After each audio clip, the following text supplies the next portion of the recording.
మన ప్రభు అయిన యేసుక్రీస్తు నామంలో మీకు అందరికీ వందనాలు తెలియజేస్తున్నాను. ఇక ఉదయకాల సమయమున లైవ్ కార్యక్రమానికి మిమ్మల్ని అందరిని ఆహ్వానిస్తున్నాము. ఈ యొక్క కార్యక్రమాన్ని ప్రార్థనతో ప్రారంభించుకుందాం. ప్రేమగల తండ్రి, కృపగలనైన మీ బంగారు పాదములకు స్తుతులు స్తోత్రములు ప్రభువా. గొప్ప దేవ, మహాగణుడు, మహోన్నతుడు, అద్భుతకరుడు, ఆలోచనకర్తవు, మీకే వేలాది వందనములు స్తుతులు స్తోత్రములు చెల్లిస్తున్నాం ప్రభువా. గడిచిన రాత్రంతా మంచి సుఖమైన నిద్ర అనుగ్రహించినారు. తిరిగి మరి యొక్క నూతనమైన దినంలోనికి మమ్మల్ని ప్రవేశింపజేస్తూ వచ్చినారు. మీకే స్తుతులు స్తోత్రములు ప్రభువా. మరి యొక్క సమయంలో ఉదయకాల సమయం వేకోజామున మీ యొక్క పాద సన్నిధిలో గడిపే ధన్యత మాకందరికీ మీరు అనుగ్రహించినారు. ఇటువంటి ధన్యత ఎంతోమందికి లేదు ప్రభువా. మరి మట్టివారం దుమ్ముదూలు వంటి వారం ప్రభువా. అయినప్పటికీ మీ యొక్క కృపలో, మీ యొక్క ప్రేమలో మమ్మల్ని జ్ఞాపకం చేసుకొని ఈ విధంగా మీతో గడిపే భాగ్యాన్ని ఈ ఉదయకాల సమయంలో మీరు మాకు ఇచ్చినందులకై మీకే స్తుతులు స్తోత్రములు. ఈ సమయంలో ప్రభు మరి మాకందరికీ మీ యొక్క నిండైన మెండైన మాటలను అందించండి. మీ యొక్క దాసు నిలబెట్టుకుని మీరే మాతో మాట్లాడుతురండి ప్రభువా. సహాయం చేయండి. అట్లు మీరే మహిమ ఘనత ప్రభావాలు పొందమని వేడుకుంటూ యేసుక్రీస్తు అతి పరిశుద్ధమైన నామములో ప్రార్థించి స్తుతించడి వేడుకుంటున్నాం తండ్రి, ఆమేన్. ఈ సమయంలో ఒక కీర్తన పాడుకుందాం.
మార్గము చూపుము ఇంటికి, నా తండ్రి ఇంటికి. మాధుర్య ప్రేమ ప్రపంచము చూపించు కంటికి. మార్గము చూపుము ఇంటికి, నా తండ్రి ఇంటికి. మాధుర్య ప్రేమ ప్రపంచము చూపించు కంటికి.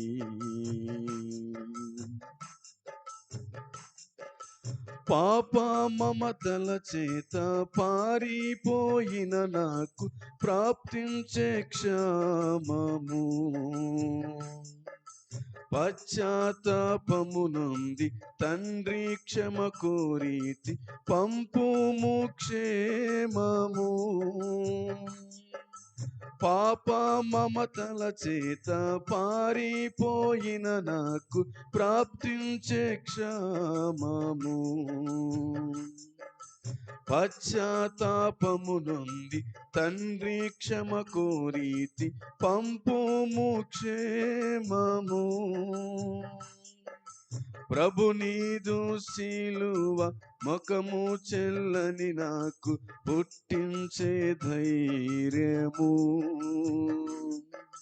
ప్రభు నీదు శిలువ ముఖము చెల్లని నాకు పుట్టించే ధైర్యము.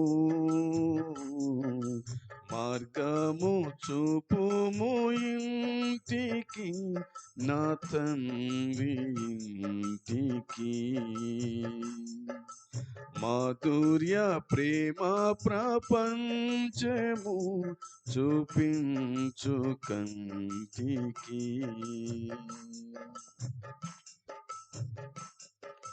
ధనమే సర్వం బనుచు సుఖమే స్వర్గం బనుచు తండ్రిని వీడితి.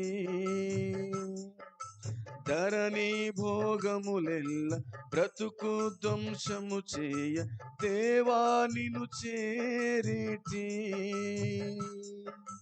ధనమే సర్వం మనుచు సుఖమే స్వర్గం మనుచు తండ్రిని వీడితి. ధరణి భోగములెల్ల బ్రతుకు ధ్వంసము చేయ దేవా నిన్ను చేరితి. దేహి అని నీ వైపు చేతులెత్తిన నాకు దారిని చూపుము. దేహి అని నీ వైపు చేతులెత్తిన నాకు దారిని చూపుము.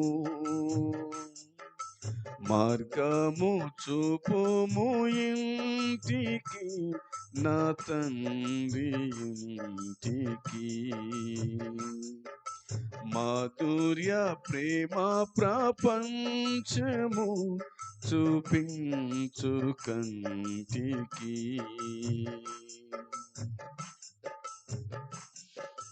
కొడుకునే కాదనుచు గృహమే సెరసాలనుచు కోపించి వెళ్ళితి.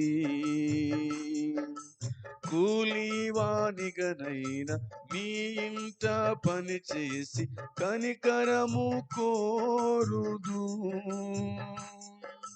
కొడుకునే కాదనుచు గృహమే సెరసాలనుచు కోపించి వెళ్ళితి.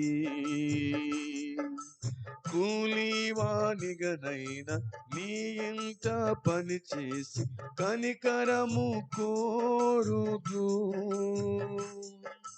కాదనకు నా తండ్రి, దిక్కెవ్వరును లేరు, క్షమించి బ్రోవుము.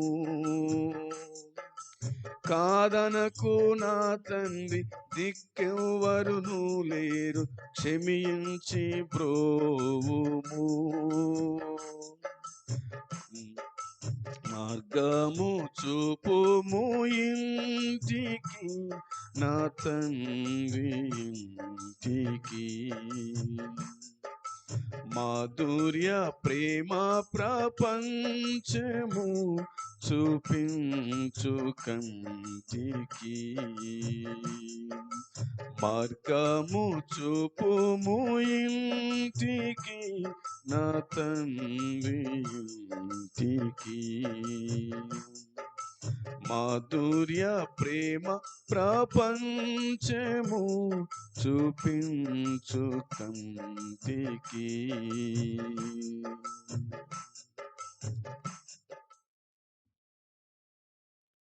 దేవుని పరిశుద్ధమైన నామములో సోదరి సోదరులారా, మీ అందరికీ వందనాలు తెలియజేస్తూ ఉన్నాం.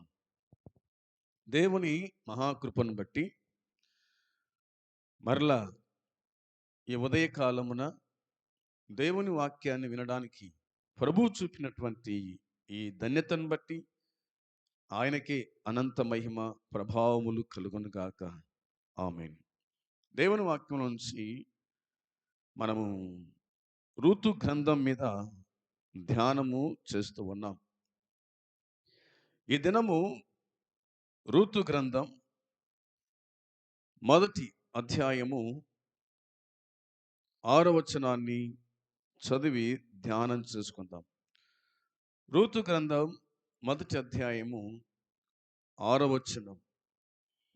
వారికి ఆహారమిచ్చుటకు యెహోవా తన జనులను దర్శించెనని ఆమె మోయాబు దేశములో వినెను గనుక మోయాబు దేశము విడిచి వెళ్ళుటకై ఆమెయు ఆమె కోడండ్రును ప్రయాణమైరి.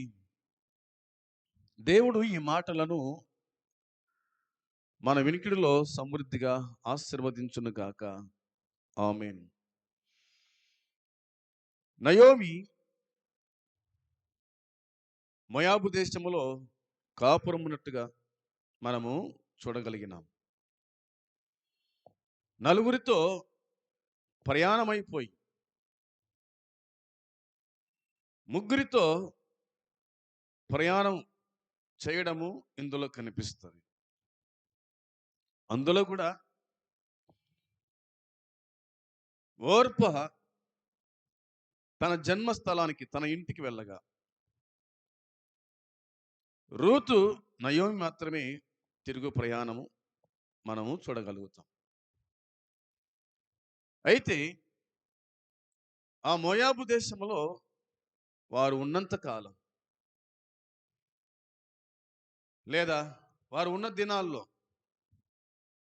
తాను భర్తను కోల్పోయింది, తన ఇద్దరు కుమారులను కోల్పోయి విధవరాలుగా మిగిలిపోయిన సంగతి మనం ఎరుగుతాం. తదుపరి దేవుడు తన ప్రజలకు, తన ప్రజలను దర్శించినాడు అని, తన ప్రజలకు దేవుడు మరలా వర్షాన్ని కురిపించి పంటలను దయచేశాడని తనకు ఒక వార్త అందినప్పుడు ఆమె తిరిగి తన దేశానికి, తన ఇంటికి ప్రయాణమై వస్తున్నట్టుగా దేవుని వాక్యం గుర్తు చేస్తూ ఉంది. యూదా బెత్లెహేము నుండి మోయాబునకు ప్రయాణమైపోయారు. మోయాబు దేశం నుండి తిరిగి మరలా బెత్లెహేమునకు వాళ్ళు ప్రయాణమై వస్తూ ఉన్నారు. ఈ వచ్చిన భాగాన్ని బట్టి మనం ఆలోచన చేసినప్పుడు మరికొంతమంది కూడా ఇలాగ వెళ్ళిన వాళ్ళు ఉన్నారు. తండ్రి ఇంటిని విడిచి, దేశాన్ని విడిచి, ప్రాంతాన్ని వదిలి దూరదేశానికి ప్రయాణమైపోయి మరలా తన దేశం, తన ఇల్లు, తన ప్రాంతం జ్ఞాపకానికి వచ్చిన తర్వాత వారు తిరిగి మరలా వారి ఇంటికి ప్రయాణం చేసినట్టుగా దేవుని వాక్యం మనకు జ్ఞాపకానికి తీసుకొని వస్తుంది. దేవుని వాక్యంలో ఆదికాండము 31వ అధ్యాయంలో కూడా ఒక వ్యక్తి మనకు కనిపిస్తాడు. అతని పేరు యాకోబు అని దేవుని వాక్యం చెప్తూ ఉంది. 31వ అధ్యాయం 30వ వచనాన్ని మనం చదివితే అందులో కనిపించే మాట, నీ తండ్రి ఇంటి మీద బహు వాంఛగల వాడవై వెళ్ళగోరిని ఎడల వెళ్ళుము అని అన్నాడు లాబాను. తండ్రిని మోసగించి, అన్నను మోసగించి లాబాను దగ్గరికి చేరినాడు యాకోబు. అక్కడ 20 సంవత్సరాలు మామ ఇంట ఉండి ఆ తదుపరి దేవుడైన యెహోవా తనతో మాట్లాడి ఈ విధంగా అన్నాడు. దేవుని వాక్యంలో మనకి జ్ఞాపకం చేసుకునేప్పుడు, యెహోవా నీ పితరుల దేశమునకు, నీ బంధువుల యొద్దకు తిరిగి వెళ్ళము, నేను నీకు తోడై ఉండేదనని యాకోబుతో చెప్పగా అనే మాట ఉంది 31వ అధ్యాయం 3వ వచనములో. దేవుడు ప్రత్యక్షమై చెప్పిన మాట ఏమిటంటే, నీ దేశమునకు, నీ బంధువుల యొద్దకు తిరిగి వెళ్ళు, నీ ఇంటికి తిరిగి వెళ్ళు అని ప్రభు చెప్పిన తర్వాత యాకోబు తన ఇద్దరు భార్యలను పిలిపించి, నిన్న మొన్న ఉన్నట్లుగా మీ తండ్రి ముఖము నేను చూసినప్పుడు అలాగూ లేదు, కాబట్టి మన దేశానికి మనం వెళ్దాం, మన ప్రాంతానికి మనం వెళ్దాం అన్నట్టుగా దేవుని వాక్యం చెప్తూ ఉంది. యాకోబు తన తండ్రి ఇంటికి ప్రయాణము చేస్తూ ఉన్నాడు.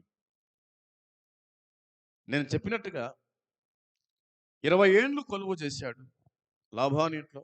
మొదటి భార్య కోసమై 7 ఏండ్లు, రెండవ భార్య కోసమై 7 సంవత్సరాలు, మందల నిమిత్తమై 6 ఏండ్లు కొలువు చేసి తాను ప్రయాణమై ఇంటికి వెళ్ళాడు. మార్గ మధ్యములో మరి లాబాను అడిగిన సంగతి, లాబాను చెప్పిన సంగతి మనము ఈ వచ్చిన భాగంలో మనము చదువుకున్నాము. నీ తండ్రి ఇంటి మీద నీకు వాంచగల వాడవైతే తిరిగి వెళ్ళు అని చెప్పినట్టుగా దేవుని వాక్యం చెప్తారు. ఇంటి మీద ధ్యాస, ఇంటికి వెళ్ళడం, ప్రయాణమైపోయినాడు.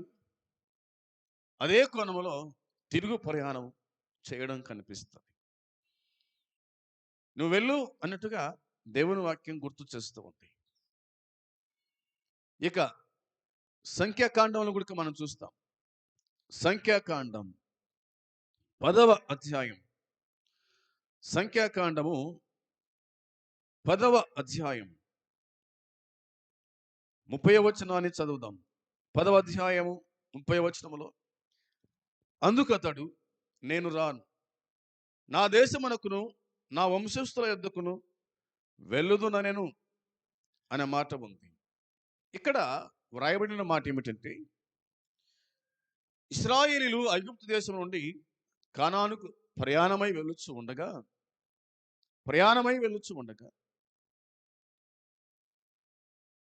ఆ ప్రయాణము వాళ్ళు కొనసాగుతున్నప్పుడు మోసే ఓ బాబుతో చెప్పిన మాట ఏమిటంటే, మేము ప్రయాణమై వెళ్తున్నాం కాబట్టి ఇక్కడ మార్గాలు మాకు తెలియదు, నీవు కూడా మాతో ఉంటే మేలు కదా, మాతో వస్తే మేలు కదా, దేవుడు మాకు మేలు చేస్తానని చెప్పినాడు, దేవుడు మాకు మేలు చేసిన తర్వాత మేమును మీకు మేలు చేస్తాం అన్నట్టుగా దేవుని వాక్యం గుర్తు చేస్తుంది. ఆ మాట కూడా మనం చదివితే మంచిది అనుకుంటా. 10వ అధ్యాయము 29వ వచనములో ఇట్లా రాయబడింది, మోసే మామయ్యకు మిద్యానీయుడైన రెవుయేలు కుమారుడగు ఓబాబుతో, మోసే యెహోవా మాకిచ్చేదనని చెప్పిన స్థలమునకు మేము ప్రయాణమై పోవుచున్నాం, మాతో కూడా రమ్ము, మేము మీకు మేలు చేసేదము. యెహోవా ఇశ్రాయేలులకు తాను చేయబోవు మేలును గురించి వాగ్దానము చేసిననగా, అందుకతడు నేను రాను అంటూ ఉన్నాడు. నేను రాను అంటున్నాడు. అంటే ఇశ్రాయేలుతో వెళ్ళడము తనకి ఇష్టం లేదు,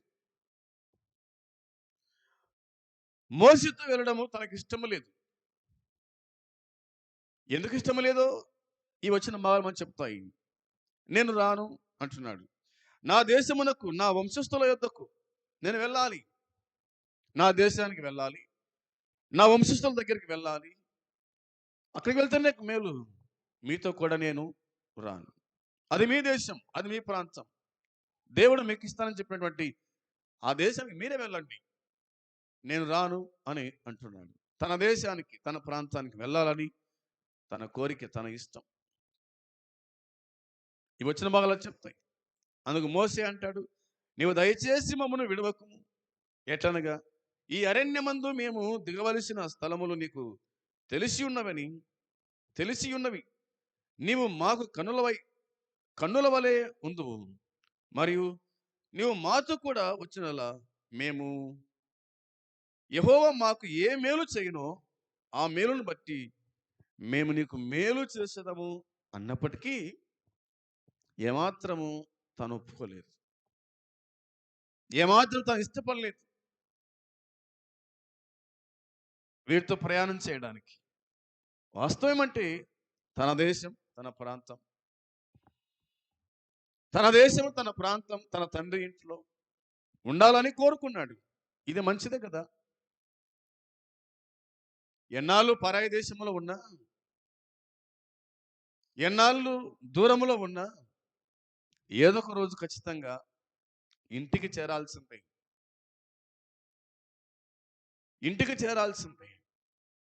మనము కూడా ఎన్నాళ్ళు ఈ భూమి మీద ఉన్నా కానీ ఒకరోజు మన ఇంటికి వెళ్ళాల్సిందే. మన ఇల్లు ఎక్కడ అంటే దేవుని వాక్యం చెప్తున్నట్టుగా పరలోకము అనే సంగతి దేవుని వాక్యం చెప్తూ ఉంది. ఆ సంగతులు నేను జ్ఞాపకం చేస్తాను మీకోసం. ఈ వచ్చిన భాగాలు అలాగూ కనిపిస్తాయి. ఇక సంఖ్యాకాండంలో కూడా మనం జ్ఞాపకం చేసుకునేప్పుడు సమూయేలు రెండవ గ్రంథం సమూయేలు రెండవ గ్రంథములో కూడా దేవుని వాక్యం గుర్తు చేస్తూ ఉంది. 19వ అధ్యాయం సమూయేలు రెండవ గ్రంథం 19వ అధ్యాయం 34వ వచనం చదువుదాం. 34వ వచనం సమూయేలు 19వ అధ్యాయం 34వ వచనంలో రాయబడిన మాట చూడండి. బర్జిల్లై రాజవగు నీతో కూడా యెరూషలేమునకు వచ్చుటకు ఇక నేనెన్ని దినములు బ్రతకబోదును? నేటికి నాకు 80 ఏండ్లాయను. సుఖదుఖములకున్న భేదమును నేను గుర్తింపగలనా అని అంటూ ఉన్నాడు బర్జిల్లై. దావీదు కోరుకుంటున్నాడు, నాతో పాటు ఉండు, మాతోనే ఉండు అని కోరుతున్నప్పుడు బర్జిల్లై చెప్పిన మాట చూడండి. ఇతడు ఎలాంటి వాడో దేవుని వాక్యం చెబుతూ ఉంది. 31వ వచనంలో మరియు గిలాదీయుడకు బర్జిల్లై రోగేలీము నుండి యొర్దాను అద్దరికి వచ్చి రాజుతో కూడా నది దాటినాడు. బర్జిల్లై 80 సంవత్సరముల వయస్సు కలిగి బహు ముసలివాడై ఉండెను అనే మాట రాయబడింది. బహు ముసలివాడై ఉండెను, అందుకోసమే ఆ మాట మాట్లాడినాడు. అతడు అధిక ఐశ్వర్యవంతుడు గనుక రాజు మహానాయంలో నుండిగా అతనికి భోజన పదార్థములను పంపించుచూ వచ్చినట్టుగా దేవుని వాక్యం చెప్తారు. యెరూషలేములో నా యొద్ద నిన్ను నిలిపి పోషిస్తాను, నీవు నాతో కూడా నది దాటవలనని రాజు బర్జిల్లైతో సెలవేగా. బర్జిల్లై అంటున్నాడు, రాజువగు నీతో కూడా యెరూషలేమునకు వచ్చుటకు ఇక నేను ఎన్ని దినాలు బతుకుతాను? ఎన్ని రోజులు బతుకుతాను? నా వయసు ఉడిగిపోయింది, నాకు 80 సంవత్సరాలు వచ్చినాయి. ఇక సుఖదుఖములు నేను పొందగలుగుతానా? అన్నపానములు చేసి నేను రుచిని గుర్తించగలుగుతానా? నా దేశం నన్ను ఉండని, నా ప్రాంతం నన్ను వెళ్ళని అన్నట్టుగా దేవుని వాక్యం మనకు జ్ఞాపకానికి తీసుకొని వస్తుంది. ఇట్లా మనం చెప్పుకుంటూ పోతే కనుక చాలా మంది కుడుక వారి వారి ప్రాంతాలు, వారి వారి దేశాలకు వాళ్ళు వెళ్ళినట్టుగా దేవుని వాక్యం గుర్తు చేస్తుంది. లేఖనాలు మనకి ఈ విధంగా జ్ఞాపకం చేస్తూ ఉన్నాయి. ఇక కీర్తనల గ్రంథంలోకి వస్తే కనుక ఈ కీర్తనల గ్రంథంలో ఇశ్రాయేలీయులు వారు చెరసాలలో ఉంచబడిన యూదులు వారు ఏం మాట్లాడినారో ఆ మాట కూడా మనము జ్ఞాపకం చేసుకుందాం. 137వ కీర్తన 137వ కీర్తన 6వ వచనము చదివితే కనుక చూడండి. 137వ కీర్తన 6వ వచనములో నేను నిన్ను జ్ఞాపకము చేసుకొనిన ఎడల చేసుకొనని ఎడల నా ముఖ్య సంతోషము కంటే నేను యెరూషలేమును హెచ్చుగా ఎంచని ఎడల నా నాలుక నా అంగిటికి అంటుకోనును గాక అనే మాట కనిపిస్తా. మొదటి వచనాన్ని కూడా జ్ఞాపకం చేసుకున్నప్పుడు బబులోను నదుల యొద్ద కూర్చుండినప్పుడు మనము సియోనును జ్ఞాపకము చేసుకొని ఏడ్చుచుంటిమి అని అన్నారనమాట. ఇశ్రాయేలీయులు యూదులు వారు చెరసాలలో ఉంచబడ్డారు. చెరసాలలో ఉంచబడిన వీరు మాట్లాడుతున్న మాటలు ఏమిటంటే, బబులోను నదుల యొద్ద కూర్చుండినప్పుడు మనము సియోనును జ్ఞాపకము చేసుకొని ఏడ్చుచుంటిమి. సియోనును జ్ఞాపకం చేసుకుని ఏడుస్తుంది. సియోను అనగా దేవుడు నివసించే స్థలం, యెరూషలేము. ఏడ్చుచుంటిమి అంటారు. వాటి మధ్యనున్న నిరవంజి చెట్లకు మన సితారాలు తగిలించుతిమి. అచ్చట మనలను చెరగొన్న వారు ఒక కీర్తన పాడుడి అన్నారు. మనల్ని బాధించిన వారు అచ్చట మనము చెరసాల్లో ఉంచబడినప్పుడు వారు అన్నారంట, ఒక కీర్తన పాడురి అన్నారు. మనలను బాధించిన వారు సియోను కీర్తనలలో ఒకదానిని మాకు వినిపించుడి అని మన వలన ఉల్లాసము కోరిది. అన్యుల దేశములో యెహోవా కీర్తనలు మనమెట్లు పాడుదము? వాళ్ళేమో కీర్తన పాడమంటున్నారు, వాళ్ళేమో పాటలు పాడమంటున్నారు. అయితే మనం ఎలాగూ పాడగలుగుతాం? సియోను కీర్తనలో ఒకదాన్ని మాకు వినిపించుడని చెప్తున్నారు. మన వలన వాళ్ళు ఉత్సాహం పొందగోరుచు ఉన్నారు. అయితే అన్యుల దేశములో యెహోవా కీర్తన మనం ఎట్లు పాడుదము? అన్యుల దేశములో, పరాయి దేశములో మనం ఎట్లు సియోను కీర్తనలు పాడగలుగుతాం అని వారు చెప్తున్న మాట. ఇక 5వ వచనం చూస్తే కనుక, యెరూషలేమా, నేను నిన్ను మరిచిన ఎడల నా కుడి చెయ్యి తన నేర్పు మరచును గాక. యెరూషలేమా, నేను నిన్ను మరిచిన ఎడల నా కుడి చెయ్యి తన నేర్పును మరచును గాక. నేను నిన్ను జ్ఞాపకము చేసుకొనని ఎడల అన్న మాట ఉంది.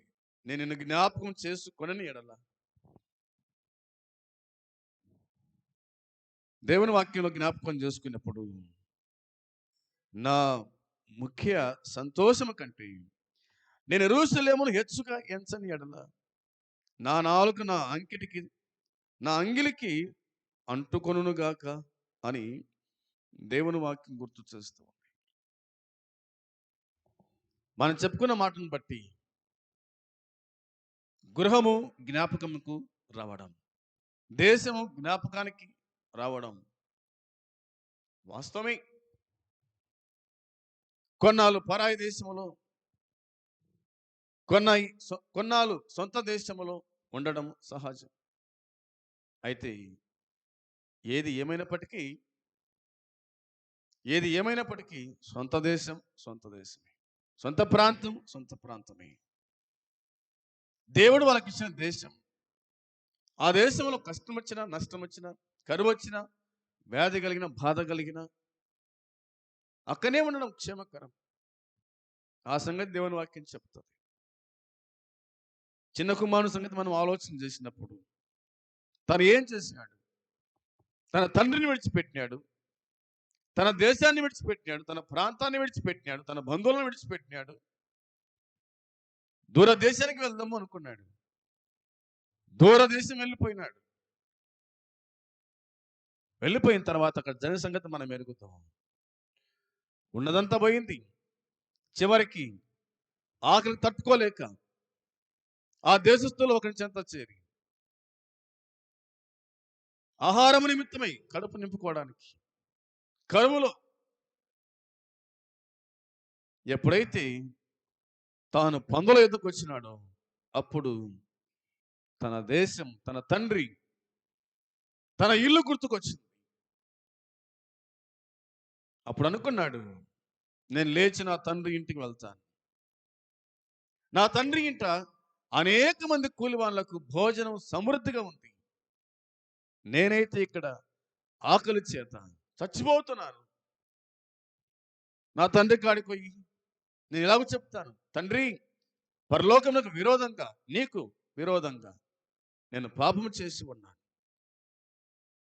నీ కుమారుని కాకుండా నీ కూలివానిలో ఒకనిగా పెట్టుకో అని చెప్పుదును అనుకొని లేచి తను ప్రయాణం చేసి వచ్చాడు. వాడు దూరంగా ఉండగానే తండ్రి వానిని చూచి పరిగెత్తుకొని పోయి వాని మెడ మీద పడి ముద్దు పెట్టుకొని తన ఇంటిలో చేర్చున్నట్టుగా దేవుని వాక్యం గుర్తు చేస్తూ ఉంది. ఎప్పుడైతే తన ఇంటికి వచ్చినాడో తన తండ్రి గద్దించలేదు. తన తండ్రి తన కుమారుని పట్ల ప్రేమ చూపి సంతోషముతో, ఆనందముతో తన ఇంట్లో చేర్చుకున్నాడు. దేశం గుర్తుకు రావడం, ప్రాంతం గుర్తుకు రావడం, తండ్రి ఇంట్లో గుర్తుకు రావడం. నయోమికి ఏం గుర్తుకొచ్చింది? వారికి ఆహారం ఇచ్చుటకు యెహోవా తన జనులను దర్శించనని ఆమె మోయాబు దేశమున వినంది గనుక మోయాబు దేశమును విడిచి వెళ్ళుటకై ఆమెయు ఆమె కోడండను ప్రయాణమైరి అని దేవుని వాక్యం చెప్తూ ఉంది. తన దేశాన్ని దేవుడు జ్ఞాపకం చేసుకున్నాడు. తన ప్రాంతాన్ని దేవుడు జ్ఞాపకం చేసుకున్నాడు. తన జనం దర్శించినాడు.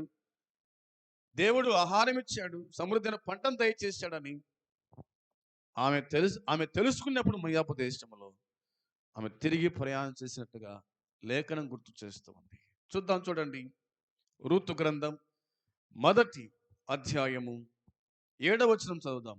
1వ అధ్యాయము 7వ వచనంలో రాయబడిన మాట: అప్పుడు ఆమెయున్న స్థలము నుండి ఆమెతో కూడా ఆమె ఇద్దరు కోడాండ్రును బయలుదేరి యోధా దేశమునకు తిరిగి పోవాలని మార్గమున వెళ్ళుచు ఉండగా అనే మాట ఉంది. మార్గమున వెళ్ళుచుండగా అనే మాట మనకు కనిపిస్తుంది. వారు ప్రయాణం చేస్తూ ఉన్నారు. ఆమె ఉన్న స్థలము నుండి ఆమెతో కూడా ఆమె ఇద్దరు కోడాండ్రును బయలుదేరి యోధా దేశమునకు తిరిగి పోవాలని మార్గమున వెళ్ళొచ్చు ఉండగా మోయాబు నుండి మరలా ఎక్కడికి ప్రయాణం అంట? యోధా దేశమునకు తిరిగి వెళ్దాం. మొదట్లో వీరు యూదా బెత్లెహేములో నివసించేటువంటి వారు. యూదా బెత్లెహేము నుండి వాళ్ళు మోయాబునకు ప్రయాణం చేశారు. మరలా మోయాబు దేశం నుండి తిరుగు ప్రయాణం మరలా యూదా దేశమునకు వారు వెళ్ళారు. వారు నలుగురు వెళ్ళారు. తిరిగి ముగ్గురు ప్రయాణం చేస్తున్నట్టుగా మనం చెప్పుకున్నాం. ఆ ముగ్గురులో కూడా ఎంతమంది ప్రయాణం చేశారో దేవుని వాక్యం మనకు జ్ఞాపకం చేస్తూ ఉంది. ఆ మాట కూడా చూద్దాం, చూడండి. 8వ వచనంలో రాయబడిన మాట: నయోమి తన ఇద్దరు కోడాండ్రులను చూచి, మీరు మీ తల్లుల ఇండ్లకు తిరిగి వెళ్ళండి. చనిపోయిన వారి ఎడలను నా ఎడలను మీరు దయచూపునట్లు యెహోవా మీ ఎడల దయచూపునుగాక అని అంటూ ఉంది. ఈ మాట మనం గమనించే వారిగా ఉండాలి. ముగ్గురు ప్రయాణం చేస్తున్నారు మోయాబు దేశం నుండి యూదా దేశమునకు. వాళ్ళు మార్గమున వాళ్ళు వస్తూ ఉండగా నయోమి తన ఇద్దరు కోడాండ్రులను చూసి, మీరు మీ తల్లుల ఇండ్లకు తిరిగి వెళ్ళండి. మార్గమున వస్తుండగా నిలబడి, మీరు మీ తల్లుల ఇండ్లకు వెళ్ళండి, మీ జన్మభూమికి మీరు వెళ్ళండి అని చెప్పినట్టుగా దేవుని వాక్యం చెబుతుంది. ఆమె మరో మాట అంటూ ఉంది: చనిపోయిన వారి ఎడలను నా ఎడలను మీరు దయచూపునట్లు యెహోవా మీ ఎడల దయచూపును కాక. చనిపోయిన వారి ఎడల నా ఎడల మీరు దయచూపండి. చనిపోయిన వారు ఎవరు? మీ భర్తలు చనిపోయినారు. వారి ఎడల మీరు దయ చూపుతూ ఉన్నారు. అదేవిధంగా నా ఎడల మీరు దయ చూపండి. అంత మాత్రమే కాదు, యెహోవా మీ ఎడల దయ చూపుతాడు. దయ చూపుతాడనమాట కనిపిస్తుంది. దయ చూపడము అది దేవుని దయ, అంతే ఏం లేదు. మనుషులు దయ చూపితే ఎంతసేపు దయ చూపుతారు? మనుషులు ఎంతసేపు కనికరిస్తారు? కానీ దేవుని దయని విశేషంగా మనకు కనిపించేటువంటిది. ఇక 9వ వచనంలో రాయబడిన మాట ఏమిటంటే, మీలో ఒక్కొక్కతే పెళ్లి చేసుకొని తన ఇంట నెమ్మది నొందునట్లు యెహోవా దయచేయును గాక అని వారితో చెప్పి వారిని ముద్దు పెట్టుకొనెను అని దేవుని వాక్యం చెబుతూ ఉంది. మీలో ఒక్కొక్కతే పెళ్లి చేసుకొని మళ్ళా తన ఇంట నెమ్మది నొందునట్లు యెహోవా దయచేయును గాక అని వారితో చెప్పి వారిని ముద్దు పెట్టుకొనెను. 10 ఏళ్ళు భర్తతో సంసారం చేసిన వాళ్ళు ఇక ఆమె చెప్తున్న మాట ఏంటంటే, మీరు మళ్ళా వెళ్ళి పెళ్ళిళ్ళు చేసుకోండి, భర్తతో సుఖాన్ని అనుభవించండి అని యెహోవా దయ చూపుతాడు ఖచ్చితంగా మీ పట్ల, ఆయన కనికరం చూపుతాడు మీ పట్ల అన్నట్టుగా ఆమె మాట్లాడింది. దేవుని వాక్యంలో మనం జ్ఞాపకం చేసుకున్నప్పుడు ఈ వచన భాగాలు మనకు కనిపిస్తాయి. ఎటుకేలకు తన దేశానికి, తన ప్రాంతానికి ఆమె చేరుతున్నట్టుగా ఈ వచన భాగాలు మనకు కనిపిస్తాయి. వచనం 10, అంతటా వారు ఎలుగెత్తి ఏడ్చారంట. నీ ప్రజల యొద్దకు నీతో కూడా వచ్చేదమని ఆమెతో చెప్పినారు. వాళ్ళు ఎలుగెత్తి ఏడ్చినారు. నీ ప్రజల యొద్దకు నీతో కూడా వచ్చేదమని ఆమెతో చెప్పినారు. నయోమి అంటుంది, నా కుమార్తెలారా, మీరు మరలుడి, నాతో కూడా మీరు రానేలా? మిమ్మల్ని పెళ్లిళ్ళు చేసుకోవడానికి ఇంకా కుమారులు నా గర్భమున ఉందిరా? నా కుమార్తెలారా, తిరిగి వెళ్ళండి. నేను పురుషులతో నుండలేని ముసలిదానను, నాకు నమ్మిక కలదని చెప్పి ఈ రాత్రి పురుషునితో ఉండి కుమారులను కనినను వారి పెద్దవారు వరకు వారి కొరకు మీరు కనిపెట్టుకుందరా? మీరు వారి కొరకు కనిపెట్టుకొని పురుషులు లేక ఒంటరి కత్తెలై ఉందురా? నా కుమార్తెలారా, అది కూడదు. యెహోవా నాకు విరోధి ఆయను. అది మిమ్మును నొప్పించినంత కంటే నన్ను మరి ఎక్కువగా నొప్పించినదని వారితో చెప్పెను అనే సంగతి కనిపిస్తూ ఉంది. ఈ వచ్చిన భాగాలను మనము అర్థం చేసుకునే వారిగా ఉండాలి. మీరు వెళ్ళండి అన్నప్పుడు వారు, కాదు, మేము కూడా నీతో పాటు వస్తాం, నీ దేశంలో ఉంటాం, నీతో పాటు వస్తాం అన్నప్పుడు అది కూడదు, అది కుదరదు అని నయోమి చెప్పినట్టుగా లేఖనాలు జ్ఞాపకం చేస్తూ ఉన్నాయి. ఇక మన పరిస్థితి ఏమిటి? మన దేశం ఇది కాదని తెలుసు, మన ప్రాంతం ఇది కాదని తెలుసు, మనము యాత్రికులము, ప్రయాణికులమని దేవుని వాక్యం చెబుతుంది. నయోమి ఏ విధంగా యూదా బెత్లెహేము నుండి మోయాబుకు వెళ్ళిందో, అక్కడి నుంచి మళ్ళీ తిరిగి బెత్లెహేమునకు తిరిగి వస్తుందో, ఆ విధంగా మనము కూడా మన ప్రయాణం పరలోకం.